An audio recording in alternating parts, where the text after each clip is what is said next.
B, T, T, T, I, Q, más lo que se acumule la próxima semana. Antes de eso ya existíamos otras identidades como las Isras en la India. Déjeme ver, creo que lo tengo por aquí.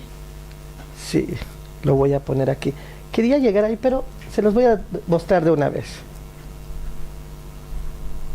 Las Isras en la India, los Omeguits en Panamá, los Fa'afafine en la Polinesia, los Mushes en México, los Two Spirit en Canadá, los Berdach en Estados Unidos, y así. Creo que en Mapuche hay una palabra de doble espíritu, no recuerdo cómo era, y sí lo hay. Yo recuerdo que mi amigo Willy Morales me decía que hay una palabra, y si hay una palabra es que hay una historia. ¿Alguien no sabe?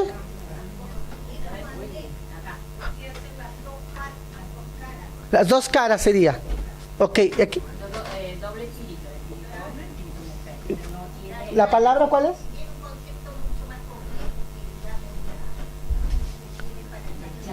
Ok, ya. Bueno, esa, ¿sí?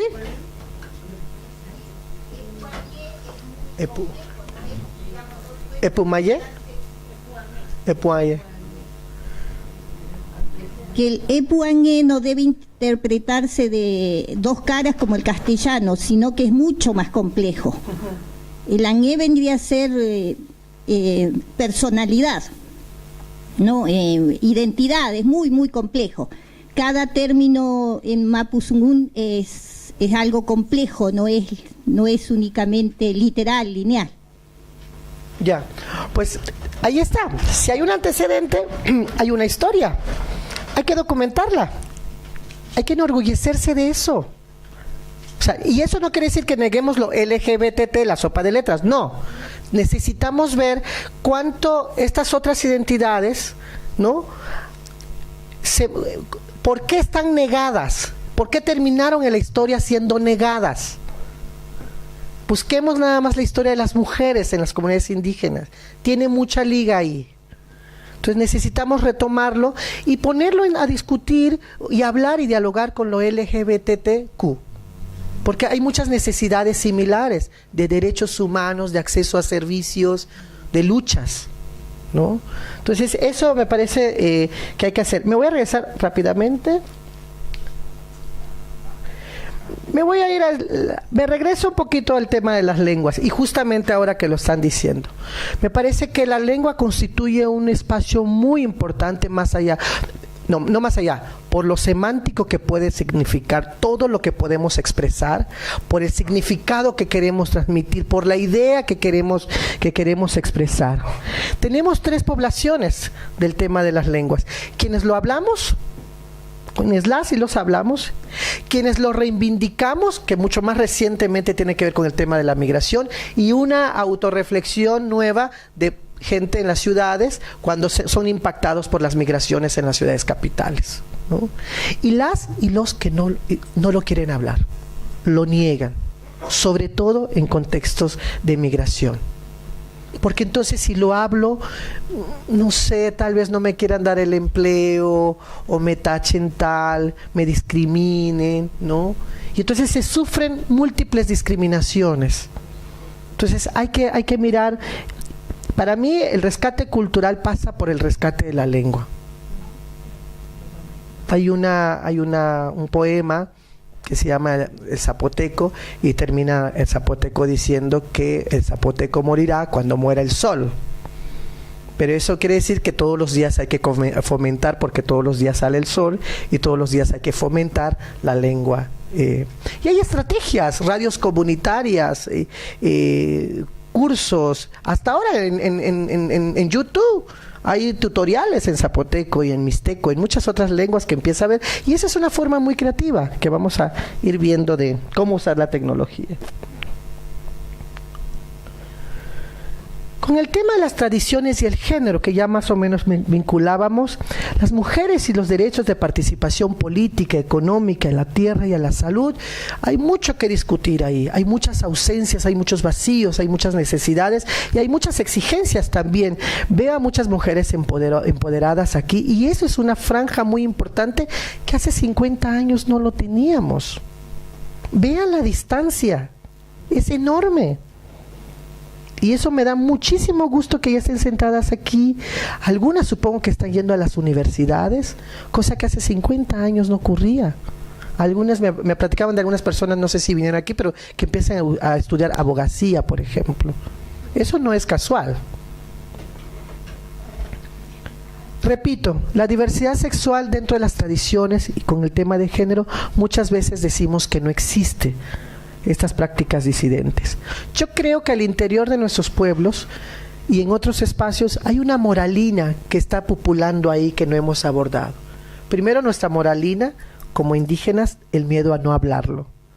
Luego, las comunidades y quienes coordinan las comunidades, quienes nos representan, también hay un juego de poder. ¿De qué institucionalidad queremos que rija ahí? Heteronormativo, patriarcal, ¿no? Hay una moralina de la academia que dice que los indígenas no hablamos de nuestra sexualidad. Pues porque no saben de nuestra lengua, pero de nuestra lengua lo hablamos. Hasta chistes tenemos. Y claro, una inmoralina institucional porque pareciera ser que las y los indígenas no sexuamos, no erotizamos, no deseamos, incluso nos infectemos de VIH. ¿Cómo explicar que llega el VIH? El mayor número tiene que ver con las prácticas sexuales. Y muchas veces las comunidades indígenas llegamos tarde al acceso a los servicios y a los insumos preventivos. Eso puede explicar eso. Y el VIH terminó siendo una caja de Pandoras para exponer el tema de la sexualidad, nuestra sexualidad. Quiero detenerme con el caso en el de las mujeres. Perdón. Ay, yo soy muy mala para esta cosa. En el caso de mujeres y derechos de participación política, quiero compartirles una experiencia que una amiga mía, ahora es actualmente diputada federal, se fue un poco más a la derecha, pero bueno. Ella, Eufrosina Cruz, fue la primera mujer indígena en su región, en la región mixteca, donde interpela el sistema tradicional de usos y costumbres y de participación. Y en esas comunidades había una figura que se llamaba administradores municipales y dependía mucho de los hombres. Ella contiende, participa, gana, incluso desde que ella se inscribe en la localidad, empiezan los golpeteos, la amenaza a su hermano, a su padre, a ella misma, pero ella se enfrenta, gana las elecciones y no se lo validan.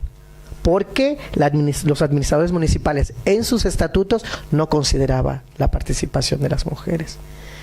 Ella afortunadamente salió bastante bien con unos actores claves en México y demandó, y el Tribunal Federal Electoral declara inconstitucional ese sistema.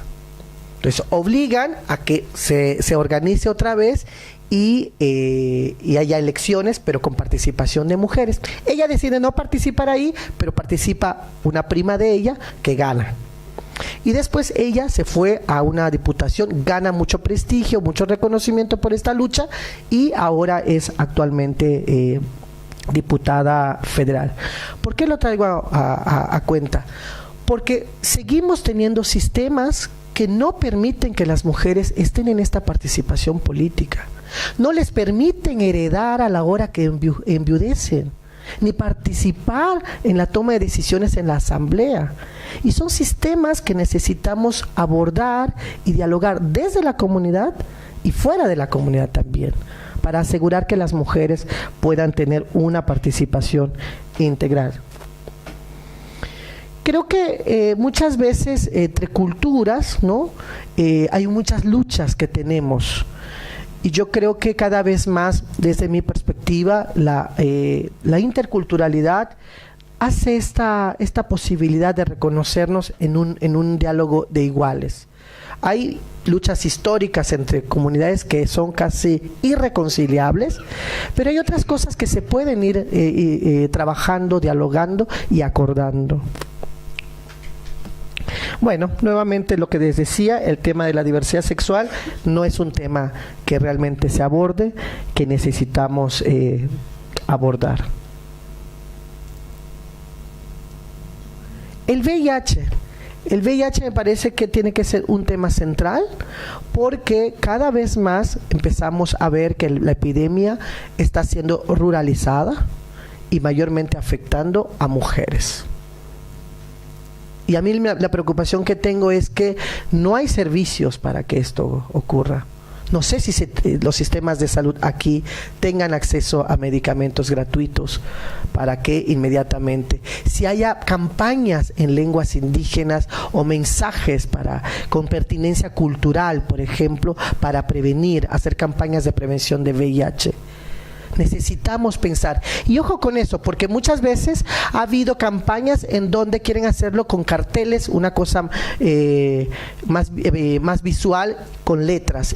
Muchas comunidades no leemos. Yo leo como chamaquita de kinder el zapoteco, pero a mí me funciona más una radionovela, unos spots en lengua, y eso es una forma de hacerlo con mayor pertinencia cultural. Y eso asegura que la gente le llegue la información. No permitamos que la información nos llegue tarde. No permitamos que el acceso sea tarde para nosotras y nosotros. Se los digo porque en los primeros años en la lucha contra el SIDA, hace 20 años, los medicamentos en mi comunidad eran ir a comprarlos a la Ciudad de México. Y eran carísimos, era el AZT. Y las comunidades no tenían para comprar eso. Ahora es gratuito, se empieza a hacer una cuestión de interculturalidad. Hay un esfuerzo latinoamericano que hemos estado encabezando para hablar sobre prevención y atención con pertinencia cultural. No hay datos. El año pasado vine y hablé con la Fundación Huésped de Buenos Aires para ver si se puede hacer un estudio epidemiológico de la situación en las comunidades indígenas en Argentina. Hay una idea por ahí. Si alguien quiere retomarlo, podemos hablar sobre algunos indicadores que pueden ayudar a generar algunos datos.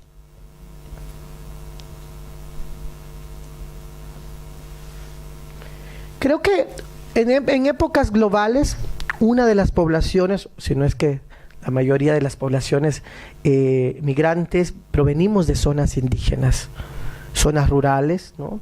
Y son procesos de cambio que nos están cuestionando, que nos están colocando en una situación de vulnerabilidad y alta vulnerabilidad. Porque ahorita ya no solamente se migra para buscar un trabajo y demás. Ahora la violencia, el narcotráfico, ¿no? Eso nos está condicionando mucho. Lo vivimos mucho en México. Las desapariciones, mucho está muy ligado a esto, y muchas de las poblaciones vienen de las comunidades indígenas, sobre todo las mujeres que migran al norte, en Chihuahua, en Sinaloa, en toda esta parte donde ya... Sin embargo, también hay cosas que, por lo menos en mi cultura, ha habido procesos muy inteligentes en donde nos hemos apropiado de lo de afuera, estando afuera, ¿no?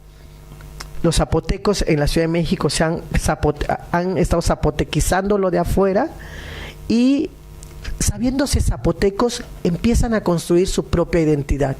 No olvidan lo que tienen en su comunidad, pero mientras están ahí en la Ciudad de México no olvidan la idea de comunidad. Y hace sus propias festividades, sus propios diálogos, sus propias redes de ayuda, ¿no? Y yo creo que eso es una forma de poder mirar a la migración, pero también mirar sus nuevos patrones de consumo y sus nuevas prácticas. Hay un libro de Guillermo Núñez Noriega, antropólogo, que escribe Homoerotismo, Indígenas y VIH, y hace una trayectoria de 5 indígenas de Chiapas hacia el norte, y en el transcurso del camino las prácticas sexuales fueron modificándose. Alguien no conocía el condón y lo incorporó en su vida, alguien no había tenido una experiencia homoerótica y lo hizo por dinero o por placer, alguien se dio cuenta que era una persona transgénero en el camino. Entonces el proceso de migración es una caja de Pandoras de muchas posibilidades que no se podían hacer en la comunidad. Porque en la comunidad si lo haces, eres castigado o eres señalado. Aunque existan estos otros deseos, el proceso de migración está permitiendo que estas otras prácticas y estos otros deseos empiecen a fluir. Y sin embargo, seguimos teniendo la discriminación. Máxime si eres una mujer, si uno es una persona trans. El padre Solalinde de México ha hecho una cosa extraordinaria con unas mujeres que se llaman las patronas. Ellas reparten comida cuando pasa esto que le llamamos la bestia, el tren. Avientan la comida en bolsas porque va caminando. Y en algún momento a una de ellas se les ocurrió comprar saba íntima. Y decía, ¿cómo? Sí, metían 2 saba íntimas para cada una de las mujeres. Y si no, se lo daban a los hombres. Y les decían, por favor, entrégaselo a una mujer. Reconociendo la vulnerabilidad de las mujeres, no solamente que necesitan alimento y cuidado, necesitan su higiene íntima. Entonces,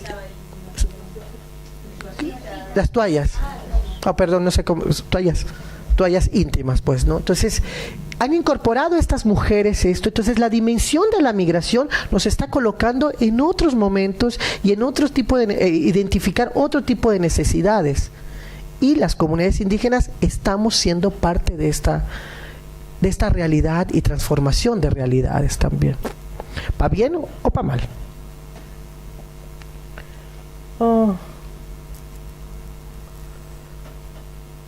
Pensaba esto fue hace rato que lo incorporé, pensaba un poco que lo indígena y el contexto global en que vivimos y las nuevas tecnologías, ¿hay derecho a acceder a esto? Pues yo diría que sí. ¿Por qué tenemos que negarnos? No tendríamos por qué. ¿Qué tanto contamina o altera nuestra cosmovisión? No sé, yo creo que la fortalece, hace un asunto como de interculturalidad ahí, y tú mides hacia dónde, hasta dónde, porque tú tienes el control del WhatsApp o del Facebook y la página que tú quieras entrar, incluso seas o no indígena. Pero en el caso de lo indígena, es un proceso facilitador, y tú decides hasta dónde, cuáles son tus límites. ¿Ayuda o no ayuda? Pues sí, sí ayuda. Lo que sí es cierto es que son servicios caros. ¿Quién está accediendo a ello? El Internet, por ejemplo. Tendría que ser ya un derecho universal para acceder en todo momento. En una comunidad en donde hay una emergencia de que hay que transportar a alguien que está en situación de embarazo en peligro, esa tecnología nos tendría que servir. O de amenaza de irrupción del ejército, por ejemplo, en situaciones de problemas territoriales o cualquier cosa. Creo que la tecnología no debería significar un divorcio absoluto con el mundo. Al contrario, debería de significar una herramienta facilitadora, que al final de cuentas las personas, las comunidades tendrán que decidir cuáles son los límites. Pero negarse a tener la herramienta me parece que es medio complicado. Casi voy cerrando, chicos. Realmente muchas veces dicen que si somos culturas muertas, atrasadas, o somos culturas actuantes o en resistencia. Yo diría que somos culturas actuantes y resistencias y vivas más que nunca. ¿No? Esa es una imagen de Pedro Valtierra y Movimiento Zapatista, que puede decir mucho, pero no solamente en el ámbito militar, en el ámbito cotidiano, en el ámbito de la organización, por ejemplo, de la representación, del diálogo con las instituciones como la justicia, por ejemplo. Abrirse a esos diálogos, me parece que esa participación hace y muestra que nuestras comunidades estamos cada vez más vivas y presentes. Y en esa medida el Estado también está obligado a volver los ojos a las comunidades y reconocer nuestras necesidades y nuestras propuestas también, que eso me parece una cosa muy importante. Alguien dice, es que los indígenas se quejan mucho. Bueno, habría que ver qué tipo de queja. Pero yo creo que cada vez más estamos siendo muy creativos para proponer soluciones. Y al Estado, a los estados, les gusta eso. Entonces, pero que también tienen que responder a las necesidades de las comunidades.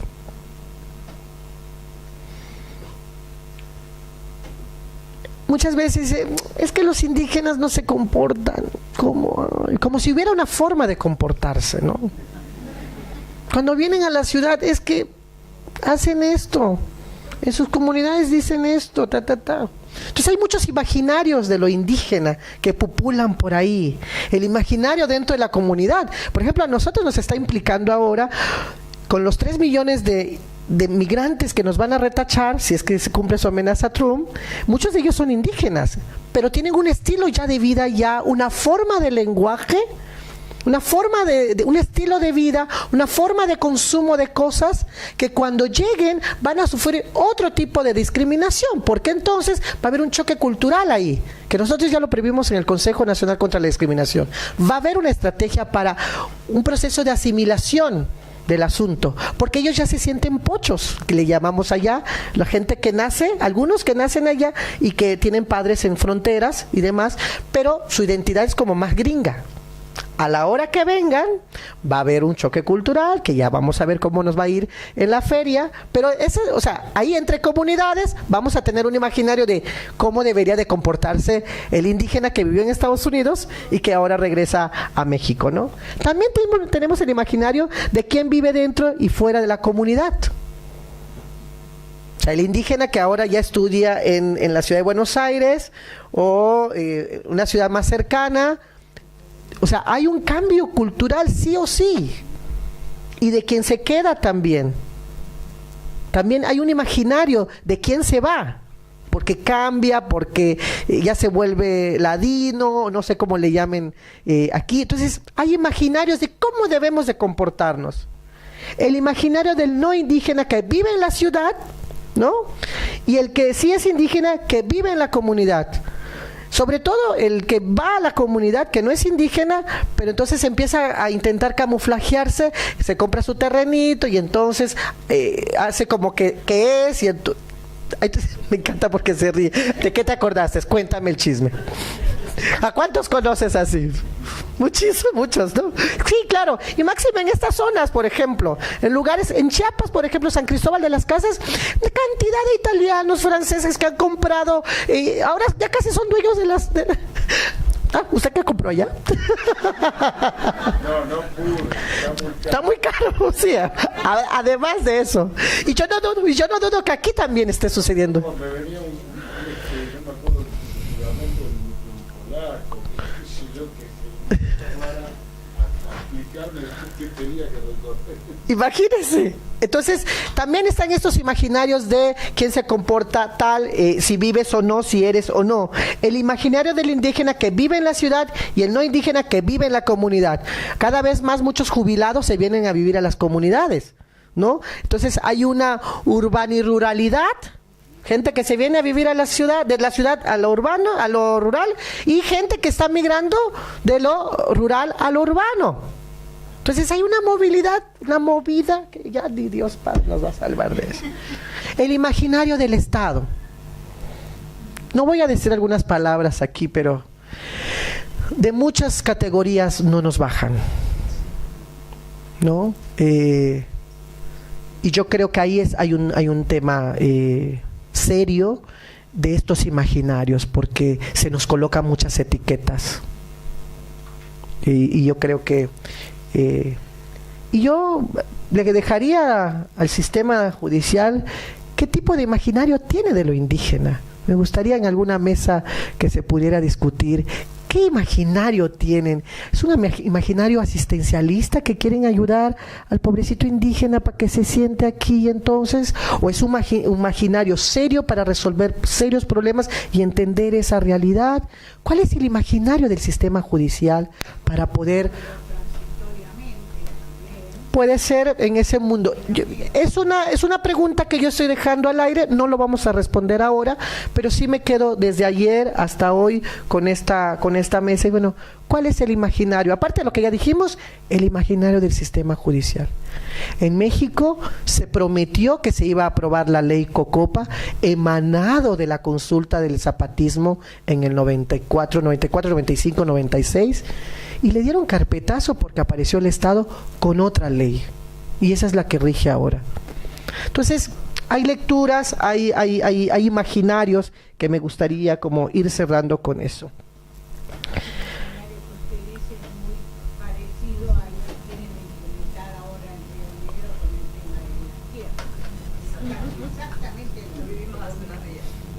Imaginarios acompañados de discursos. Si en algún momento ojalá que se sienta, o si ya lo hicieron, me encantaría conocer algún ejercicio, un mapa de los discursos. Sería bueno. Ay, buenísimo, facilitémoslo. Yo estaría buenísimo, yo encantada de poder hacerlo. Discursos e imágenes. Con mis alumnos en la escuela, no hay filosofía, y justo de cuarto y quinto, en donde trabajo son escuelas donde la población por lo general son chicos no muchos que no se reconocen, ¿no? Uh-huh. Y estoy armando el mapa. Ya. Eso es básico porque creo esa base de dónde estamos parados. Ya ni siquiera hace 500 años, es ahorita. Diría Cristina Pacheco, aquí nos tocó vivir y es ahorita que hay que hacer ese mapa. Y sobre ese mapa vamos a caminar en los próximos 50 años. Bueno, a quienes les toque, y porque a los que no nos toca, pues a los que les toque, pues ya que caminen sobre eso. Pero habremos hecho un mapa. No tenemos un mapa de los discursos, y esto es un mapa de los imaginarios que deberíamos de tener, porque aparecen sistemáticamente. Y en una época global, no sabemos qué otras tecnologías van a venir, no sabemos cómo va a estar la movida poblacional, y aparecerán. Nunca pensamos que Trump iba a ganar, y ahora nos regresan 3 millones de personas, y viene un imaginario nuevo, ¿no? Bien, voy a ir cerrando. ¿Y quiénes? Creo que una de las cosas importantes, ¿quiénes son otros actores claves que viven condiciones de exclusión? Y yo creo que ahí tenemos que mirarnos: mujeres no indígenas, discapacidad, migrantes locales o internacionales, jóvenes, trabajadoras domésticas, afrodescendientes, ambientalistas, animalistas, más lo que se acumule. Es una gama de poblaciones que vivimos estigma, discriminación, y yo estoy completamente segura que ninguna lucha, por muy legítima que sea, se puede avanzar y se puede lograr de manera solitaria. Lo veo ahora mucho con el movimiento LGBT en México, que tuvimos la gran oportunidad de lograr la ley de matrimonio igualitario a nivel nacional, y nos vimos solos. Al final queríamos dialogar con los sindicatos, queríamos hablar con con las feministas que estaban ahí siempre, pero también llegamos a una conclusión que, por ejemplo, para ellas siempre están, pero nosotros no estamos. Bueno, muchos de nosotros estamos siempre con el tema de aborto, pero la mayoría de los chicos gays no, por ejemplo. Y fue un proceso de autocrítica que nos hicimos. Necesitamos reflexionar que la exigencia de los derechos para mejorar condiciones de vida tiene que articularse con otros esfuerzos, porque vivimos similitudes en términos de las ausencias y el acceso a los derechos. Debemos, indígenas y no indígenas, dejar nuestra visión parcelaria, porque entonces yo soy dueño de un tema o dueño de tal agenda, cuando en realidad podríamos abrir una puertecita de esa parcela y dejar pasar al otro que venga a conocer mi realidad, y yo ir a conocer la realidad del otro. El reto mayor en realidad para todos, no solamente para las comunidades indígenas, sobre todo para las instituciones, es cambiar ese chip cultural que tenemos, que nos han colocado y que muchas veces nos la hemos creído. Entonces hay que empezar a descreer y a deconstruir estos pensamientos heredados de ese chip cultural que no nos deja avanzar. Así que, pues yo creo que ahí la dejamos. Muchísimas gracias.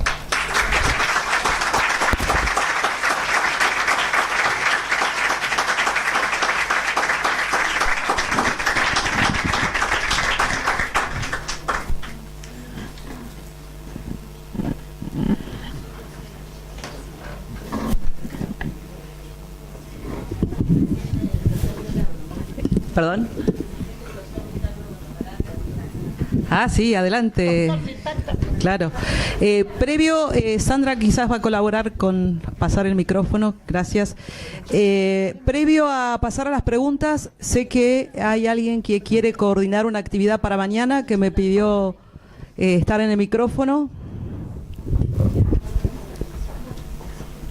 Allí, por favor. En realidad me mandó Clarisa, pero era como Adelante, Clarisa, por favor.